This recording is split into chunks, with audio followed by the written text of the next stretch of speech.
की हा प्रश्न आपली बाजू मांडण्यासाठी आपण काय कोणाला निवडून गेलोय, आमदारांना निवडून गेले, बरोबर. तर आमदारांची भूमिका काय असली पाहिजे, शेतकऱ्याच्या बरोबरची असायला पाहिजे. काय भूमिका असायला पाहिजे नंतर बघू, त्यांची भूमिका काय आहे ते अगोदर बघू. आज आपण ज्या मातेला दर्जा दिलाय त्याचं पुण्य कमवायचं, त्याचा आशीर्वाद घ्यायचा सोडून थोड्याशा पैशासाठी काही लोक गडबड करतात. आता काही दिवसापूर्वी इथं एक मोर्चा निघाला होता, ज्यांना म्हणे गुरं सांभाळता येते नाही त्यांनी त्याच्यावर बोलू नये. अरे पण तुम्हाला लाजा वाटल्या पाहिजे. जी गोमाता आहे तिला कापायसाठी तुम्ही मोर्चे काढता, प्रशासनाला सांगता का त्याला कापायला परवानगी द्या. ही आपल्या आमदारांची भूमिका आहे. ज्या शेतकऱ्यांनी मतं घेऊन निवडून दिलं त्याच्या लागा काढायचे. 4 वेळा सांगणार म्हणजे यांचे समर्थक सोशल मीडियात राहणार, शेतकऱ्याचं पोरगं झालं, शेतकऱ्याचं पोरगं झालं, यांना जे पटले. खरंच शेतकऱ्याचं पोरगं झाले मला सांगा, कुठल्या शेतकऱ्याचं पोरगं असं बोललं? शेतकऱ्याचं पोरगं सोडून द्यावं, ज्यांनी मतं घेऊन निवडून दिले. इथं बसलेले बहुसंख्य लोकांनी मतं दिले म्हणून तुम्ही निवडून आले, त्या लोकांचा तुम्ही लागा काढवायचे.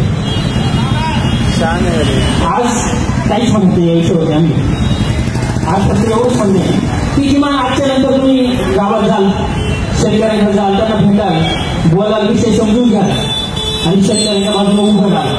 आणि त्या विरोधासाठी विरोध करणारी माणसं नाही आवडत. जे बरोबर असेल त्याला तुमच्या सोबत राहून चुकलं तर असं दाखवून पण देणार आहे.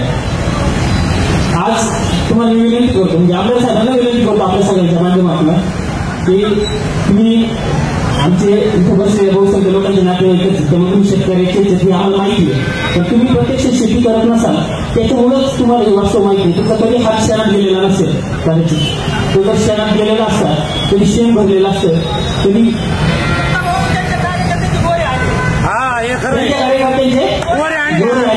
नाही. ठीक आहे, मग आपण कमी पडलो त्यांच्यापर्यंत पोहोचवायला की भाऊ प्रॉब्लेम काय खरं आहे.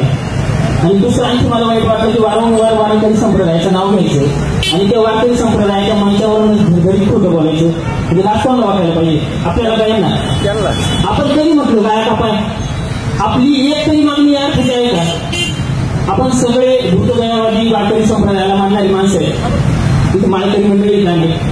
आपण सांगतो की हे जे मत आहे सगळं तुम्हाला दाखवलं आता व्हिडिओजमध्ये, ते वाचलं पाहिजे.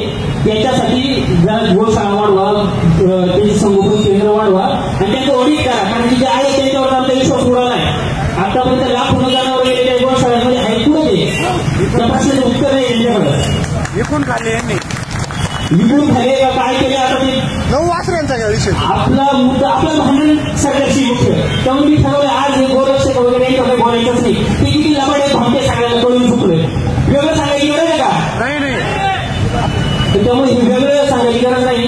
गोरक्षण हा धर्माचा नाही, याच्या धंद्याचा मुद्दा आम्हाला सगळ्यांना कळलंय. पण आम्हाला त्यांच्यावर आता एनर्जी खर्च करायची नाही. आमचं भांडण सरकारशी आहे. सरकारनं कायदा केल्यामुळे त्यांचं फावलंय ना, त्यामुळे त्यांच्या धंद्याला चालना मिळाली. त्यामुळे आपलं भांडण सरकारशी आहे. म्हणून मी विनंती करतो की भाऊ कार्यकर्त्यांशी बोला, तुम्हाला कसं वेळ मिळेल शेतकऱ्यांशी बोला, हा प्रश्न समजून घ्या. आणि तुम्ही जसं म्हणाला तसे तुम्ही लोकनियुक्त आमदार आहे तिथे या तालुक्याचे, त्यामुळे आम्हाला सगळ्यांना तुमच्याकडून अपेक्षा आहे की तुम्ही लवकरात लवकर तुमची भूमिका जाहीर कराल या विषयावरती आणि सभागृहामध्ये ताकदीने शेतकऱ्यांची बाजू मांडाल. नाहीतर पहिल्या आंदोलनाला किती वर आणले आपण? 9. आज किती आहे? 90च्या पुढेच आहे, म्हणजे 100च्या पुढेच आहे. 200 हा असतील, जास्त असतील. आपण 100च म्हणू. 10 होते, 100 झाले. पुढच्या वेळेस 1000 गोरे घेऊन तुमच्या घरावर येऊन बसू. जर शेतकऱ्यांच्या बाजूने उभे नाही राहिला, शेतकऱ्यांच्या बाजूने उभे राहिला, त्यांच्यासाठी बाजू घेतली, आम्ही तुमच्यासोबत मैदानात लढायला चालेल ना? हो. तर इतकं साधं सरळ प्रामाणिक अंतकरणापासूनचं आव्हान आहे आमदार साहेबांना.